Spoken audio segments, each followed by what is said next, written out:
Hello दोस्तों, स्वागत है मेरे यूट्यूब चैनल एडुकेटर अड्डा पे।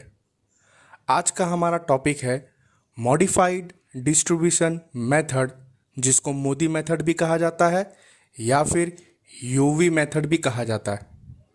जिस तरीके से इंडिया में मोदी जी फेमस है, उसी तरह ट्रांसपोर्टेशन प्रॉब्लम के अंदर मोदी मेथड में फेमस है और अक्सर एग्ज़ाम के अंदर पूछा जाता है। बट बहुत सारे बच्चों को ये मेथड का इस्तेमाल करना नहीं आता या फिर उनको टफ लगता है। तो आपसे रिक्वेस्ट है कि ये वीडियो को स्टार्टिंग से लेकर एंड तक ज़रूर देखें। उम्मीद रखता हूँ वीडियो देखने के बाद आपको मोदी मेथड बहुत इजी लगेगा। मोदी मेथड का इस्तेमाल हम लोग जो हमारे 3 बेसिक मेथड है, north west corner method NWCM, least cost method LCM method और वेम मेथड वोगेल्स अप्रोक्सीमेशन मेथड, ये तीनों मेथड से हमको जो ट्रांसपोर्टेशन कॉस्ट मिलता है वो इनिशियल बेसिक फिजिबल सोल्यूशन रहता है। इसको अगर ऑप्टिमल सोल्यूशन कन्वर्ट करना हो तो हम लोग मोदी मेथड का इस्तेमाल करते हैं, या फिर दूसरा मेथड है स्टेपिंग स्टोन का मेथड का इस्तेमाल करते हैं। तो क्वेश्चन के अंदर एग्जाम के अंदर स्पेसिफाई कभी कभार क्या होता है कि इनिशियल बेसिक फिजिबल सोल्यूशन हम लोग को NWCM से फाइंड करना है या LCM से फाइंड करना है या वेम से फाइंड करना है, और उसके बाद आप मोदी मेथड का अप्लाई करके मुझे ऑप्टिमल सोल्यूशन फाइंड करके बताओ। स्पेसिफाई किया रहता है। और अगर स्पेसिफाई ना किया हो कि कौन सा मेथड से हमको IBFS फाइंड करना है, इनिशियल बेसिक फिजिबल सोल्यूशन, तो आप कोशिश ये करो कि वेम मेथड का इस्तेमाल करो। तीनों में से कोई भी मेथड का आप इस्तेमाल कर सकते हो, बट आप वेम मेथड का अगर इस्तेमाल करोगे, जैसे मैंने आपको जब वेम मेथड बताया था तो आपको बताया था जो सबसे बेस्ट ट्रांसपोर्टेशन कॉस्ट तीनों मेथड में हमें वेम मेथड से मिलता है। तो कभी कभार ऐसा होता है कि मैंने वेम मेथड अप्लाई कर दिया और जब मोदी मेथड अप्लाई करने गया तो पता चला कि पहले स्टेप में ही हमारा ऑप्टिमल सोल्यूशन आ गया। हो सकता है पहले ट्राई के अंदर ही ऑप्टिमल सोल्यूशन आ गया, क्योंकि ऑलरेडी हमारा वेम मेथड अप्लाई करके हम लोग ने तीनों मेथड में से सबसे बेस्ट IBFS फाइंड कर चुका है। अब जब मोदी मेथड अप्लाई करने गया तो शायद ऐसा हो सकता है। बाकी आपने NWCM इस्तेमाल किया, LCM इस्तेमाल किया, तो मोदी मेथड जब आप अप्लाई करोगे तो 1-2 ट्राई के बाद हमारा ऑप्टिमल सोल्यूशन रीच हो जाएगा, ऑप्टिमलिटी रीच हो जाएगी और फिर हम लोग ऑप्टिमल सोल्यूशन फाइंड कर सकते। कोई बात नहीं। अभी एक प्रॉब्लम के अंदर प्रॉब्लम नंबर 8, हमारा प्रॉब्लम नंबर 1, 2, 3 NWCM के बेस पे है, 4, 5 LCM के बेस पे है, 6, 7 वेम मेथड के बेस पे। ये 8th प्रॉब्लम है। ये 8th प्रॉब्लम हमारा मोदी मेथड के बेस पे है, बट इसमें क्वेश्चन में स्पेसिफाई किया है कि find the IBFS of the following transportation problem by using NWCM and specify किया नॉर्थ वेस्ट कॉर्नर मेथड का इस्तेमाल करके हमको initial basic feasible solution find करना है। हम लोग ने NWCM भी पढ़ाई है, LCM भी पढ़ाई है और वेम मेथड भी पढ़ाई है, तो हमको कोई टेंशन वाली बात नहीं कि कौन से मेथड से हमको IBFS फाइंड करना है, उसमें कोई टेंशन वाली बात नहीं है। फिर उस जो हमारा मेन टॉपिक है इस ये प्रॉब्लम के अंदर, वो मोदी मेथड का एप्लीकेशन या मोदी मेथड को किस तरीके से अप्लाई कर सकते हैं उस पर ज़्यादा फोकस करना है। And then optimize the solution using MODI method. Specify किया होगा क्वेश्चन के अंदर कि मोदी मेथड का इस्तेमाल करना है या फिर यूवी मेथड का इस्तेमाल करना है, दोनों का मतलब एक ही है। तो चलो सबसे पहले हम लोग initial basic feasible solution find कर लेते हैं गिवन ट्रांसपोर्टेशन प्रॉब्लम का। तो ट्रांसपोर्टेशन प्रॉब्लम सॉल्व करने से पहले हम लोग जो सबसे पहला स्टेप करते हैं कि सप्लाई की क्वांटिटी और डिमांड की क्वांटिटी का टोटल कर लेते हैं। अगर सप्लाई की क्वांटिटी और डिमांड दोनों अगर इक्वल है तो इसको बैलेंस्ड टाइप ट्रांसपोर्टेशन प्रॉब्लम कहा जाता है। तो हमको डायरेक्टली, अगर ये दोनों बैलेंस्ड है, सप्लाई इक्वल टू डिमांड है, तो हम लोग डायरेक्टली एलोकेशन करना स्टार्ट कर देंगे। और अगर सप्लाई और डिमांड दोनों इक्वल नहीं है तो उसको अनबैलेंस्ड टाइप ट्रांसपोर्टेशन प्रॉब्लम कहा जाता है। उसको सबसे पहले हमको बैलेंस्ड में कन्वर्ट करना होता है। बैलेंस्ड में कन्वर्ट करने का जो तरीका है कि डमी रो या dummy column, according to the requirement हमें डमी रो या डमी कॉलम ऐड करना पड़ेगा। सप्लाई की क्वांटिटी अगर डिमांड से कम है, सप्लाई की क्वांटिटी अगर डिमांड से कम है तो हम लोग को डमी रो ऐड करना पड़ता है। अगर डिमांड की क्वांटिटी सप्लाई से कम है हमें डमी कॉलम ऐड करना पड़ेगा। चलो चेक कर लेते हैं बैलेंस्ड टाइप ट्रांसपोर्टेशन प्रॉब्लम है कि अनबैलेंस्ड टाइप ट्रांसपोर्टेशन प्रॉब्लम है। तो सप्लाई का जब मैं टोटल किया 250 प्लस 350 हमारा 600 होता है, 600 प्लस 400 1000, मतलब सप्लाई की क्वांटिटी 1000 है। इसी तरह मैं डिमांड की क्वांटिटी चेक करता हूँ तो 200 प्लस 300 500 होता है, 500 प्लस 350 तो 850 होता है, 850 प्लस 150 कितना होगा 1000। मतलब पता ये चला कि सप्लाई की क्वांटिटी और डिमांड की क्वांटिटी दोनों 1000 है, दोनों इक्वल है। तो गिवन प्रॉब्लम हमारा बैलेंस्ड टाइप ट्रांसपोर्टेशन प्रॉब्लम है, हमको डायरेक्टली एलोकेशन करना स्टार्ट करना है। तो एलोकेशन करना है, एलोकेशन के अंदर NWCM मेथड का इस्तेमाल करना है। NWCM मेथड के अंदर जो लेफ्ट अपर कॉर्नर पे जो सेल होता है वहाँ से हम एलोकेशन करना स्टार्ट कर देते हैं। तो यहाँ से चलो एलोकेशन करना स्टार्ट करते हैं। तो अपर लेफ्ट कॉर्नर 3 है, यहाँ पे जब मैंने डिमांड चेक किया 200 है और सप्लाई 250 है, तो इसके ऊपर मैं मैक्सिमम एलोकेशन 200 का कर सकता हूँ। मैंने 200 एलोकेशन किया, तो जब 200 एलोकेशन किया तो ये 0 हो गया और यहाँ पे बचा 50, सिर्फ 50 बचा।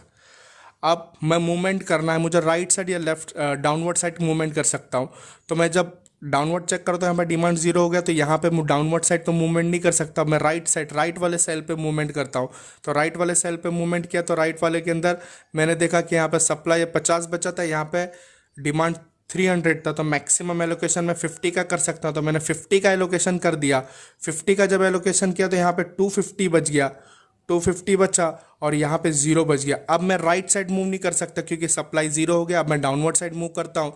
डाउनवर्ड साइड जब मूव करा तो यहाँ पे चेक किया कि डिमांड 250 है, सप्लाई 350 है, तो यहाँ पे मैक्सिमम एलोकेशन 250 का कर सकता हूँ। तो मैंने 250 एलोकेशन कर दिया।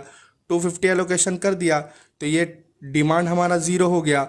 यहाँ पे सप्लाई पे 100 बच जाएगा, 350 में से 250 माइनस किया तो 100 बच गया।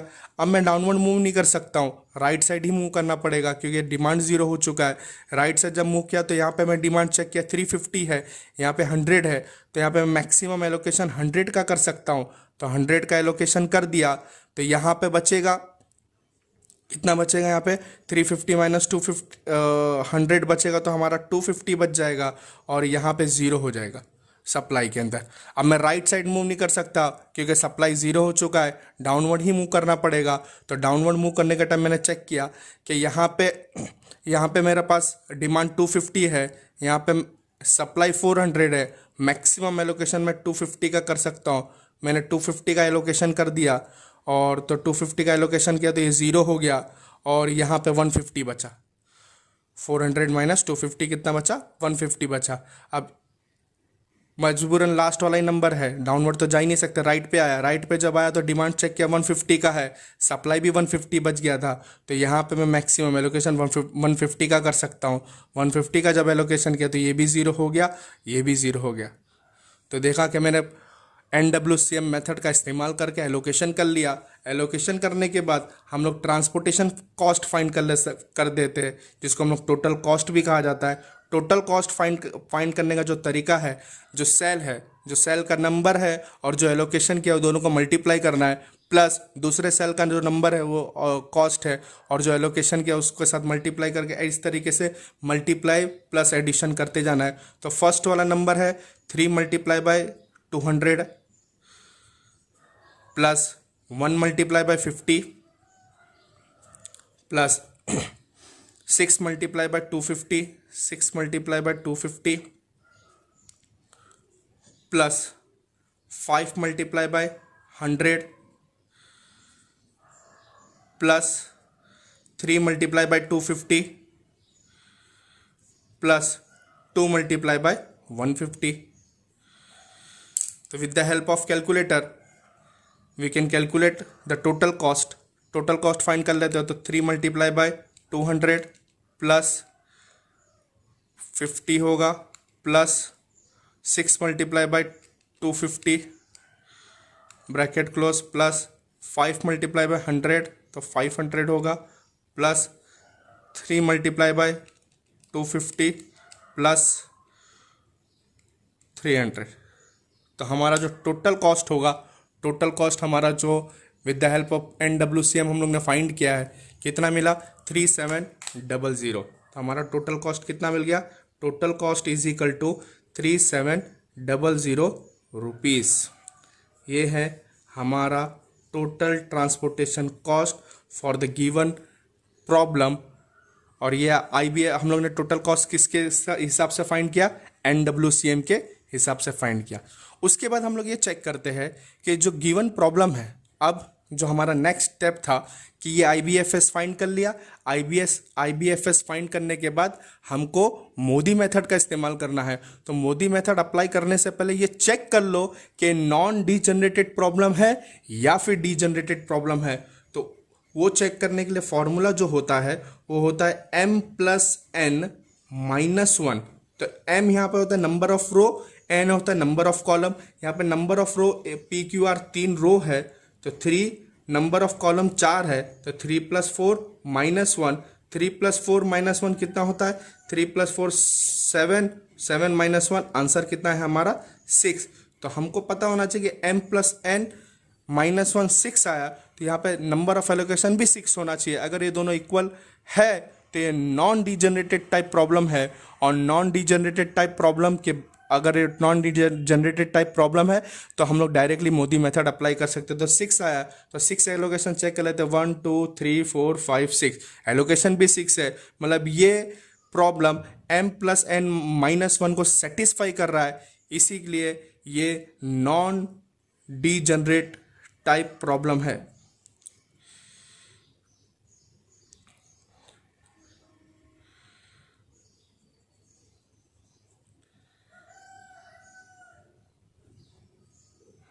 नॉन डिजनरेट टाइप प्रॉब्लम है। अब हम लोग जो अप्लाई करेंगे वो अप्लाई करने जा रहे हैं मोदी मेथड। मोदी मेथड का एप्लीकेशन इसलिए है कि हम लोग जो सोल्यूशन मिला है हमको ट्रांसपोर्टेशन कॉस्ट, उसको हम लोग को ऑप्टिमल सोल्यूशन में कन्वर्ट करना है। किस में कन्वर्ट करना है, ऑप्टिमल सोल्यूशन में कन्वर्ट करना है। तो देखते जाइए कि किस तरीके से ऑप्टिमल सोल्यूशन के अंदर कन्वर्ट कर सकते हैं। सबसे पहले हमको टेबल बना देना है। कौन सा टेबल, जो हमें क्वेश्चन के अंदर दिया गया था और जो एलोकेशन हम लोग ने किया था वो टेबल पूरा का पूरा हम लोग ने यहाँ पे सबसे पहले हमको बना लेना है। तो हम लोग ने टेबल बना लिया, पहले से मैंने बना के रखा हूँ, और जितने भी एलोकेशन किए थे सारे के सारे एलोकेशन को मेंशन कर दिया। उसके बाद उस टेबल को करस्पॉन्डिंग रो को और करस्पॉन्डिंग कॉलम को, करस्पॉन्डिंग रो को हम लोग U1 U2 U3 से इंडिकेट करते हैं, इसलिए इसका नाम UV मेथड है। और करस्पॉन्डिंग कॉलम को V1 V2 V3 V4, ये U1 U2 U3 और V1 V2 V3 V4 की वैल्यू फाइंड करनी पड़ेगी। इसलिए इस करस्पॉन्डिंग जो एलोकेशन वाला टेबल है इसको हम लोग करस्पॉन्डिंग सारे के सारे रो को U से इंडिकेट कर लिया और सारे के सारे कॉलम को V से इंडिकेट कर लिया। और पहला स्टेप ये है कि हमको U की और V की करस्पॉन्डिंग वैल्यू फाइंड करनी है। तो इसमें सबसे पहले हम लोग ये जो U1 U2 U3 सपोज किया हूँ और V1 V2 V3 सपोज किया हूँ, इसके अंदर जो हमारी मर्जी आर्बिटरी, हम लोग अपनी मर्जी से कोई भी एक वैल्यू को 0 सपोज कर सकते, कोई भी एक वैल्यू को 0 सपोज कर सकते और करस्पॉन्डिंगली बाकी सारी वैल्यू ऑटोमेटिकली फाइंड हो जाएगी with the help of this formula. ये फॉर्मूला क्या है, UI + VJ is equal to CIJ। मतलब हम लोग जब U1 और V1 का समेशन करेंगे, UI मतलब U1 U2 U3, VJ मतलब V1 V2 V3 V4, ये दोनों का जब समेशन करें, U1 और V1 का करे, U2 या V2 का करे, U3 या V3 का करे, या करस्पॉन्डिंग किसी का भी करे, समेशन जब करे तो ये इक्वल होना चाहिए CIJ से। CIJ मतलब जो सेल का नंबर है, जो सेल का नंबर है उसको हम लोग CIJ कहा जाता है। और ये एलोकेशन वाले बॉक्स को ही कंसीडर करके U1 U2 और V1 V2 V3 V4 की वैल्यू फाइंड करना है। जिसमें एलोकेशन नहीं हुआ है उसको अभी चेक नहीं करना है, जिसमें एलोकेशन हो चुका है उसको पकड़कर हम लोग corresponding U1 U2 U3 V1 V2 V3 V4 की वैल्यू फाइंड करेंगे। हमने क्या किया सबसे पहले कि टेबल बना लिया। कौन सा टेबल बना लिया? जो हम लोग NWCM से हम लोग ने जो ट्रांसपोर्टेशन कॉस्ट फाइंड किया था वो एलोकेशन वाला टेबल बना लिया। सारे रो को, करस्पॉन्डिंग रो को U1 U2 U3 सपोज कर लिया। कॉलम को हम लोग ने V1 V2 V3 V4 suppose कर लिया। तो सबसे पहले हम लोग कोई भी एक नंबर को 0 सपोज करते हैं। तो यहाँ पे मैं 0 सपोज कर रहा हूँ, U1 को सपोज कर लेता हूँ। किसको सपोज कर ले रहा हूँ?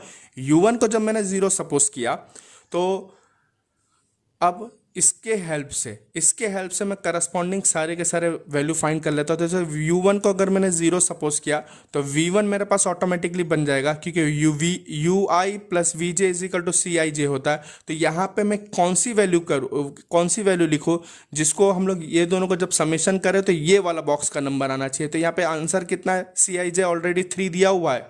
ये CIJ मतलब करस्पॉन्डिंग सेल का नंबर 3 दिया है। तो मैं काम करता हूँ, यहाँ पे अगर मैं 3 लिखता हूँ तो 3 लिखूंगा तो 0 + 3 आंसर कितना आ जाएगा? 3 आ जाएगा। इसी तरह करस्पॉन्डिंग हम लोग V2 की वैल्यू भी फाइंड कर सकते हैं। V2 की वैल्यू फाइंड कैसे करते हैं? यहाँ पे 0 है तो यहाँ पे 1 लाना, तो यहाँ पे मैं क्या ऐड कर सकता हूँ? 0 + 1 ऑटोमेटिकली 1 आ जाता है। तो इसी तरह हमारा यहाँ पे V2 1 है तो U2 में करस्पॉन्डिंग कैसे फाइंड कर सकते हैं? यहाँ पे V2 1 है और U2 क्या लिखूंगा? जो हम लोग दोनों को ऐड करने के बाद 6 आना चाहिए। तो U2 मेरे को पता है 5 लिखूंगा, तो ये दोनों को प्लस करूंगा तो क्या हो जाएगा? 6 हो जाएगा।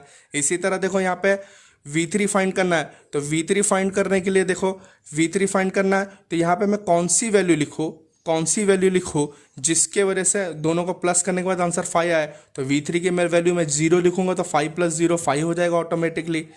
इस तरीके से हम लोग करस्पॉन्डिंग सारा नंबर फाइंड कर सकते हैं। इसी तरह अगर मैं सपोज करता हूँ यहाँ पे V3 0 है तो यहाँ पे कौन सी वैल्यू लिखूँ?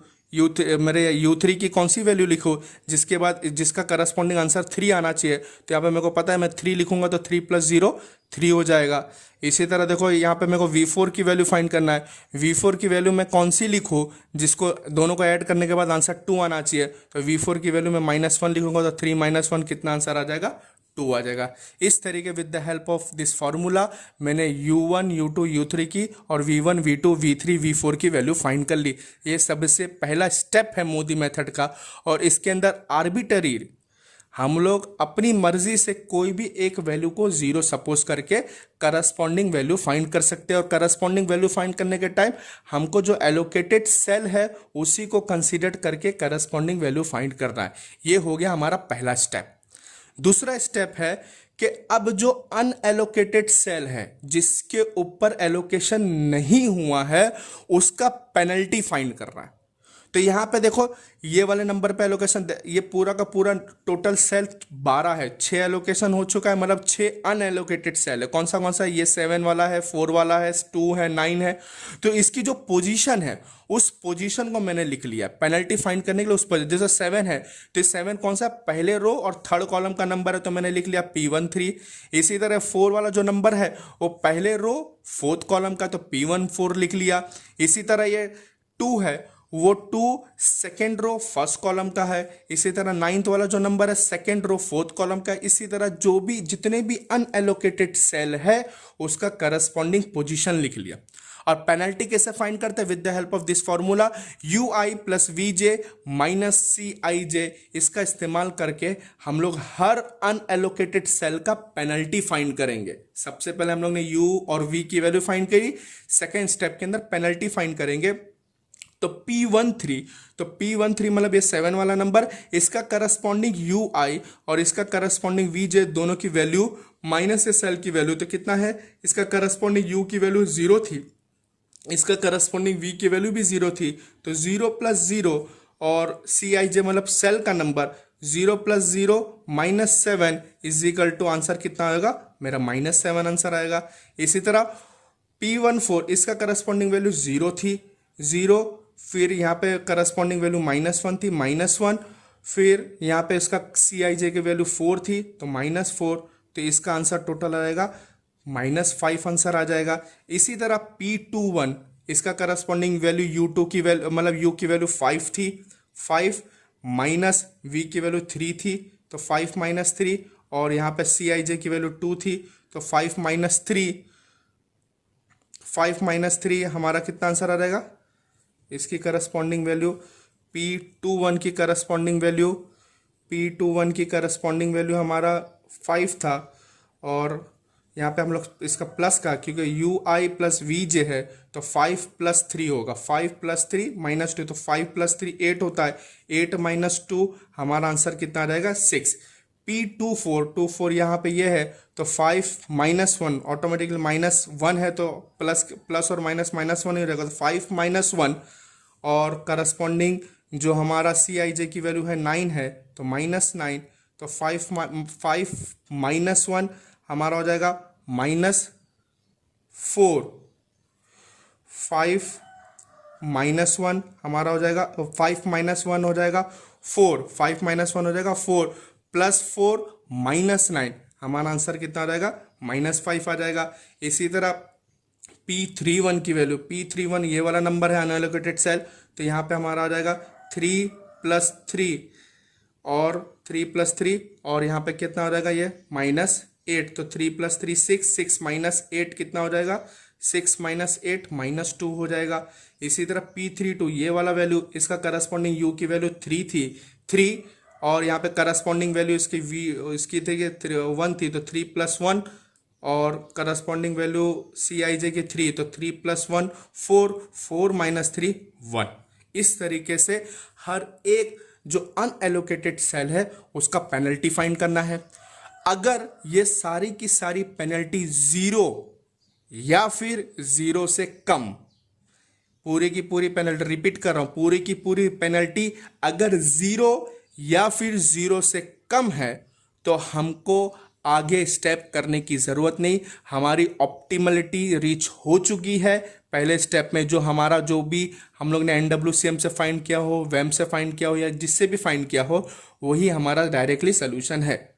या फिर हम लोग ऐसा कह सकते हैं, अगर ये पूरे के अंदर एक भी पॉजिटिव वैल्यू है, अगर एक भी पॉजिटिव वैल्यू है तो मेथड को आगे कंटिन्यू करना पड़ेगा। तो यहाँ पे मैं देख रहा हूं कि यहाँ पे 2 पॉजिटिव वैल्यू है, हमारे पास 2 पॉजिटिव वैल्यू है, पहला पॉजिटिव वैल्यू 6 और दूसरा पॉजिटिव वैल्यू है 1।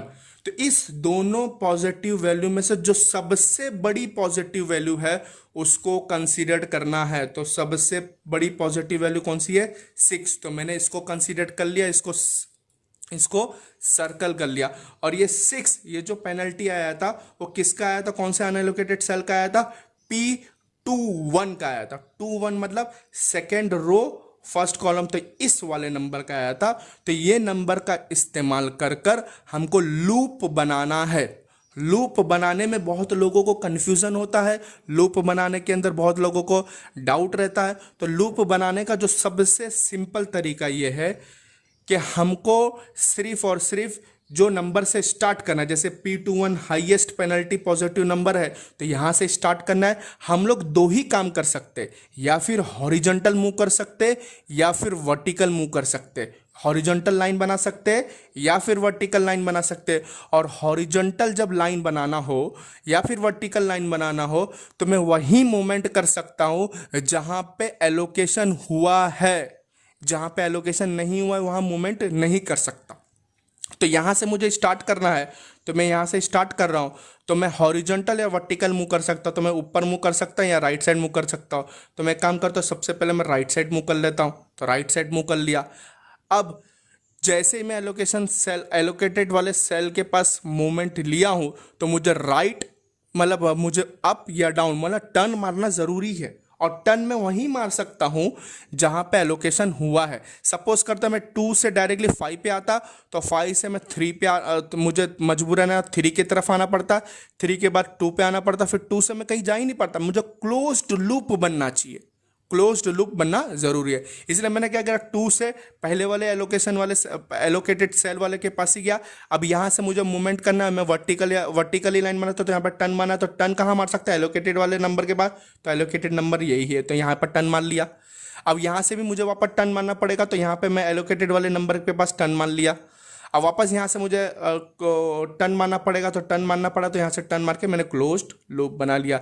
इस तरीके से हमारा पहला लूप बना। जहाँ से स्टार्ट किया है उसको प्लस साइन दे दो, फिर माइनस दे दो, फिर प्लस दे दो, फिर माइनस दे दो।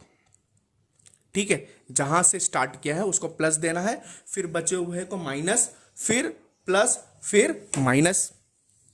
इस तरीके से हम लोग लूप का साइन का एलोकेशन कर देंगे। इसके अंदर जिसको कंसीडर करना है, जिसको हम कंसीडर करना है वो माइनस वाले को कंसीडर करना है, और ये माइनस वाला यहाँ पे ये है और ये है। इसके अंदर जो सबसे मिनिमम है, जो सबसे मिनिमम है एलोकेशन, उसको पकड़ना है। जैसे इसके अंदर मिनिमम एलोकेशन 200 और 250 के अंदर जो मिनिमम एलोकेशन कौन सा है, वो 200 वाला है। तो 200 को, ये 200 को जहां माइनस है वहां पे सब्ट्रैक्ट कर देना है, और जहां प्लस है वहां पे एडिशन कर देना है। जैसे यहाँ पे 200 है तो यहाँ पे 200 माइनस 200, यहाँ पे एलोकेशन कुछ भी नहीं बचेगा। यहाँ पे 200 माइनस 250, यहाँ पे 50 बच जाएगा। इसी तरह यहाँ पे 200 प्लस करना पड़ेगा, यहाँ पे प्लस की साइन है, तो यहाँ पे 200 प्लस 50 कितना हो जाएगा, 250 हो जाएगा। यहाँ पे 200 प्लस कोई नंबर नहीं था तो यहाँ पे 200 हो जाएगा। इस तरीके से हम लोग जो लूप लिए हैं, लूप का एलोकेशन किए माइनस और प्लस का, और जो माइनस वाले में जो सबसे मिनिमम नंबर था उसको कंसीडर करा। कैसे यहाँ तक पहुँचे, पहुँचने का तरीका सब लोग, हम लोग ने यू आई और वी करस्पॉन्डिंग फाइंड कर लिया। जो अनएलोकेटेड सेल था उसका पेनल्टी फाइंड कर लिया। पेनल्टी के अंदर चेक किया कि सारे के सारे माइनस में है कि नहीं, तो पता चला कि 2 नंबर प्लस में है। 2 नंबर प्लस में तो आगे मेथड करना ही पड़ेगा। 2 नंबर प्लस में तो उसमें जो सबसे मैक्सिमम प्लस वाला नंबर है उसको कंसीडर किया। उसको कंसीडर करने के बाद उसका पोजीशन कंसीडर किया। पोजीशन कंसीडर करने के बाद वहां से लूप बनाया। क्लोज लूप बनाना जरूरी है। लूप बनाने का तरीका हॉरिजॉन्टल मूव कर सकते हैं या वर्टिकल मूव कर सकते हैं। हॉरिजॉन्टल मूव करने के टाइम या फिर वर्टिकल मूव करने के टाइम हम लोग को एलोकेटेड सेल वाले की तरफ ही मूव करना पड़ेगा। तो एलोकेटेड वाले सेल की तरफ मैंने मूव करके क्लोज लूप बना लिया। जहां से स्टार्ट किया उसको प्लस देना है, जहां पे फिर माइनस देना, अल्टरनेटिव प्लस और माइनस कर दिया। फिर यहाँ पे जो कंसीडर करना है वो माइनस वाले को कंसीडर करना है। माइनस वाले को कंसीडर करने के बाद देखना है कि कौन सा मिनिमम एलोकेशन है। तो मिनिमम एलोकेशन 200 है, तो ये 200 माइनस वाली जगह माइनस उसको मतलब सब्ट्रैक्ट कर देना है, और प्लस वाली जगह एडिशन कर देना है। उसके बाद हम लोग क्या करना है कि टेबल वापस बनाना पड़ेगा। तो टेबल मैंने वापस बना लिया। टेबल वापस बनाने के बाद जो एलोकेटेड सेल था, जो लूप के अंदर नहीं आ रहा था, उसको मैंने as it is same to same लिख दिया। कोई इसमें चेंजेस नहीं करना है। चेंजेस क्या करना है, जहां लूप बना था तो लूप यहाँ बना था। लूप कैसे बना था, यहाँ पे 200 था तो यहाँ पे 200 को हम लोग को माइनस करना था। तो यहाँ पे एलोकेशन था तो 200 था, तो यहाँ पे 200 माइनस 200 0 हो जाएगा। यहाँ पे प्लस का था, देखो प्लस का था, कितना प्लस का था तो कितना था, तो 200 प्लस 50, और यहाँ पे 250 माइनस 200 है क्योंकि माइनस है। यहाँ पे कितना रहेगा, तो यहाँ पे 200 प्लस 50 कितना एलोकेशन हो जाएगा हमारा, 250 का एलोकेशन हो जाएगा। तो 250 एलोकेशन लिख दिया। यहाँ पे कितना हो जाएगा, यहाँ पे हमारा 250 माइनस 200, तो यहाँ पे 50 बच जाएगा, 50 लिख दिया मैंने। और यहाँ पे क्या हो जाएगा, यहाँ पे देख लेता हूँ मैं, कुछ भी नहीं था तो 200 प्लस प्लस की साइन थी, तो यहाँ पे एलोकेशन कितने का हो जाएगा, 200 का हो जाएगा। और यहाँ पे तो कुछ एलोकेशन बचेगा ही नहीं। वापस से चेक कर लेना है कि ये m प्लस n माइनस 1 को फॉलो करते हैं कि नहीं। तो यहाँ पे चेक कर ले कि 6 एलोकेशन है कि नहीं, 1 2 3 4 5 6 एलोकेशन है, मतलब अभी भी ये नॉन डीजनरेटेड टाइप सोल्यूशन है। आगे हम लोग स्टेप को कर सकते हैं। आगे स्टेप को वापस से सेम प्रोसीजर को फॉलो करना है। हम लोग को करस्पॉन्डिंग u और करस्पॉन्डिंग v की वैल्यू फाइंड करना है। तो करस्पॉन्डिंग u और करस्पॉन्डिंग v की वैल्यू फाइंड करने के लिए हम लोग कोई भी एक वैल्यू को 0 ले लेना है। वापस से मैं क्या करता हूँ, u1 को 0 सपोज कर लेता हूँ। क्या सपोज कर लेता हूँ, 0 सपोज कर लेता हूँ। अब करस्पॉन्डिंग नंबर हम लोग ऑटोमेटिकली फाइंड कर सकते हैं। करस्पॉन्डिंग नंबर फाइंड करने के लिए हम लोग क्या करते हैं कि ये u1 0 है, तो एक काम करता हूँ कि v2 की वैल्यू आराम से फाइंड करता हूँ। एलोकेटेड सेल के साथ ही कंपेयर करके फाइंड कर सकते हैं। अनएलोकेटेड सेल को नहीं देख सकते। तो यहाँ पे मैं 0 है, यहाँ पे एलोकेटेड सेल के पास 1 है, और फॉर्मूला क्या है, U I plus V J equal to C I J. तो यहाँ पे कौन सी वैल्यू लिखूँ जो 1 आना चाहिए, तो 0 प्लस 1 लिखूंगा तो आंसर कितना आ जाएगा, 1 आ जाएगा। ठीक है, अगर ये 1 आ गया तो यहाँ पे कौन सी वैल्यू लिखूँ, जिसको समेशन करने के बाद 6 आना चाहिए। तो u2 की वैल्यू करस्पॉन्डिंग 5 आ जाएगा। 5 प्लस 1 कितना हो जाएगा, 6 हो जाएगा। यहाँ पे कौन सी वैल्यू लिखूँ जिसको हम लोग समेशन करने के बाद यहाँ पे 5 आ जाना चाहिए। तो यहाँ पे 5 आ जाना चाहिए। तो यहाँ पे मैं v3 की वैल्यू 0 लिखूँगा तो 5 प्लस 0 हमारा 5 आ जाएगा। फिर यहाँ पे मैं क्या काम करता हूँ, ये वाला भी वैल्यू फाइंड कर लेता हूँ। यहाँ पे कौन सी वैल्यू लिखो, यहाँ पे कौन सी वैल्यू लिखो जिसकी वजह से दोनों को ऐड करने के बाद यहाँ पे 2 आ जाना चाहिए। तो यहाँ पे मैं वैल्यू लिख सकता हूँ -3। तो 5 - 3 हमारा कितना आंसर आ जाएगा, 2 आ जाएगा। इसी तरह हम लोग अगर करस्पॉन्डिंग, अभी करस्पॉन्डिंग कौन सा वाला वैल्यू बाकी रह गया हमारा, U3 वाला वैल्यू बाकी रह गया। U3 वाले वैल्यू के पास कौन सा नंबर लिखूँ, जिसको नंबर लिखने के बाद ये हमारा करस्पॉन्डिंग नंबर ये आना चाहिए। तो यहाँ पे मैं लिख लेता हूँ 3 लिख लेता हूँ। तो यहाँ पर 3 + 0 आंसर कितना आ जाएगा, 3। तो U1 की वैल्यू क्या होगी, 053 आ गई। और V1 की वैल्यू -3 1 0 और V4 की वैल्यू बाकी रहेगी। तो V4 की वैल्यू के अंदर हम लोग क्या लिख सकते हैं कि यहाँ पे 3 है, हमको क्या लाना है, 2 लाना है। तो यहाँ पे 3 - 1 कर दूंगा तो ऑटोमेटिकली कितना आ जाएगा, 2 आ जाएगा। ये हम लोग ने करस्पॉन्डिंग U1 U2 U3 और V1 V2 V3 V4 find कर लिया with the help of considering one element as a 0। उसके बाद करस्पॉन्डिंग सारे के सारे एलिमेंट फाइंड कर लिया। सेकेंड स्टेप है जो अनएलोकेटेड सेल है, अनएलोकेटेड सेल है उसका पेनल्टी फाइंड करना है। अनएलोकेटेड सेल है उसका पेनल्टी फाइंड करना है। और पेनल्टी फाइंड करने के लिए जो अनएलोकेटेड सेल है उसका पोजीशन लिख ले। जैसे 3 हमारा अनएलोकेटेड सेल कौन सा है, 3 7 4, फिर 9 है 8 3। तो 3 7, तो 3 का पोजीशन क्या है, P11 है। 7 का पोजीशन का मतलब फर्स्ट रो फर्स्ट कॉलम, 7 का पोजीशन क्या, first row third column, first row fourth column. इस तरीके से सारे के सारे अनएलोकेटेड सेल का पोजीशन लिख लिया। इसी तरह हमारा P11, तो ये वाला अनएलोकेटेड सेल है, इसका करस्पॉन्डिंग वैल्यू, करस्पॉन्डिंग U और V की वैल्यू क्या है, 0 -3 और यहाँ पे C -3 आएगा। तो यहाँ पे क्या हो जाएगा, 0 -3 -3 और -3 कितना आंसर आ जाएगा, -6 आ जाएगा। इसी तरह P13 ये वाला वैल्यू है, इसके करस्पॉन्डिंग नंबर 0 + 0 -7, तो आंसर कितना आ जाएगा, -7 आ जाएगा। P14 तो ये करस्पॉन्डिंग वैल्यू, तो 0 -1 0 -1 और करस्पॉन्डिंग CIJ की वैल्यू कितनी है, 4 है। With the help of this formula, penalty का फार्मूला क्या है, UI + VJ - CIJ। इसके हेल्प से हम लोग फाइंड करें तो -1 -4 कितना हो जाएगा, -5 हो जाएगा। P24 मतलब ये वाला वैल्यू, P24 वैल्यू, इसका करस्पॉन्डिंग U और V का वैल्यू क्या है, 5 - 1, तो 5 - 1 और 5 - 1 और -9, तो 5 - 1 कितना होता है, 4 होता है। 4 - 9 मेरा -5, ये भी आंसर आएगा। P31 मतलब ये वाला वैल्यू, तो P31 ये वाला वैल्यू, इसका करस्पॉन्डिंग वैल्यू कितना है, 3 और -3, तो 3 - 3 और -8, 3 - 3 0 हो गया, 0 - 8 आंसर -8 ही आएगा। फिर P32 ये करस्पॉन्डिंग वैल्यू, P32 का करस्पॉन्डिंग U और V का वैल्यू क्या है, 3 और 1 है, तो कितना आ जाएगा, 3 + 1 -3, तो 3 + 1 कितना होता है, 4 होता है। 4 - 3 हमारा कितना हो जाएगा, 4 - 3 1 हो जाएगा। तो वापस से देख रहा हूँ कि पेनल्टी के अंदर रूल्स क्या है कि सारे के सारे पेनल्टी 0 होना चाहिए या फिर <0 होना चाहिए। अगर >0 या <0 हुआ, हमारा इटरेशन यहीं पे स्टॉप हो जाएगा। हमारा ट्रांसपोर्टेशन कॉस्ट ये ऑप्टिमलिटी रीच कर चुका है, तो ट्रांसपोर्टेशन कॉस्ट डायरेक्टली फाइंड कर सकते हैं। बट मैंने देखा कि यहाँ पे एक पोजीशन ऐसी है जहाँ पे पेनल्टी पॉजिटिव में आई है, और अगर एक से ज़्यादा आती तो उसमें जो सबसे मैक्सिमम पॉजिटिव नंबर उसको कंसीडर करना है। बट यहाँ पे एक ही पॉजिटिव नंबर आया है, तो इसी को कंसीडर करना पड़ेगा। इसका पोजीशन चेक कर लिया, पोजीशन इसका, अब हमको लूप बनाना पड़ेगा। इसका पोजीशन P32 मतलब P32 ये वाला नंबर था। अब इसके अंदर हम लोग को लूप बनाना है। लूप बनाने का तरीका मुझे पता है कि हॉरिजॉन्टल और वर्टिकल मूव कर सकते हैं। तो मैं यहाँ से सबसे पहला एलोकेटेड सेल की तरफ मूव किया, तो पहला लूप, पहला नंबर यहाँ पे पहुँच गया, यहाँ तक पहुँचा। यहाँ से मुझे टर्न मारना ही पड़ेगा, तो टर्न मारना पड़ा, तो सेकेंड एलोकेटेड सेल के पास चला गया, यहाँ पे पहुँच गया। यहाँ पे पहुँचने के बाद वापस से मुझे टर्न मारना ही पड़ेगा, हॉरिजॉन्टल या वर्टिकल लाइन बनानी पड़ेगा, तो यहाँ पे बना लिया। यहाँ से बना के यहाँ पे क्लोज्ड लूप कंसीडर कर लिया। जहाँ से स्टार्ट किया उसको प्लस लेना है, फिर ये माइनस है, फिर ये प्लस हो जाएगा और ये माइनस है।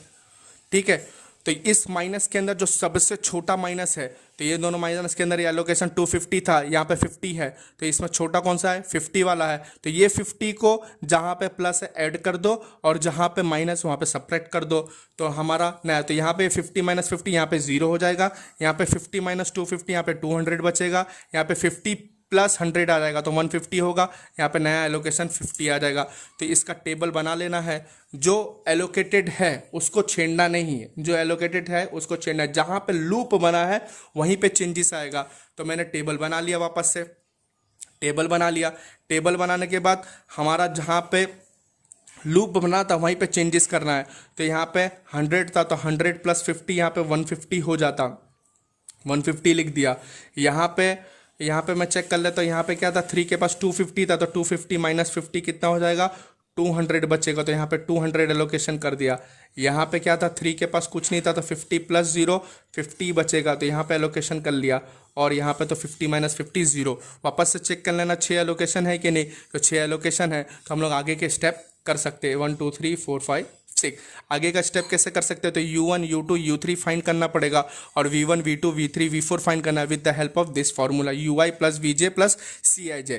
U और V फाइंड करने का तरीका है कि U या V के कोई भी एक वैल्यू को जीरो सपोज कर लेना है। जीरो सपोज करने के बाद करस्पॉन्डिंग वैल्यू नंबर फाइंड कर लेना है। तो जीरो सपोज कर लेता हूँ, तो यहाँ पे वापस से मैं U1 को जीरो सपोज कर लेता हूँ। U1 को जब मैंने जीरो सपोज किया, U1 को जब जीरो सपोज किया तो यहाँ पे मैं करस्पॉन्डिंग V2 की वैल्यू फाइंड कर सकता हूँ। यहाँ पे मैं कौन सा नंबर लिखूँ, यहाँ पे कौन सा नंबर लिखूँ जिसकी वजह से आंसर 1 आना चाहिए। तो यहाँ पे मैंने 1 लिखूंगा तो 0 प्लस 1 हमारा 1 हो जाएगा।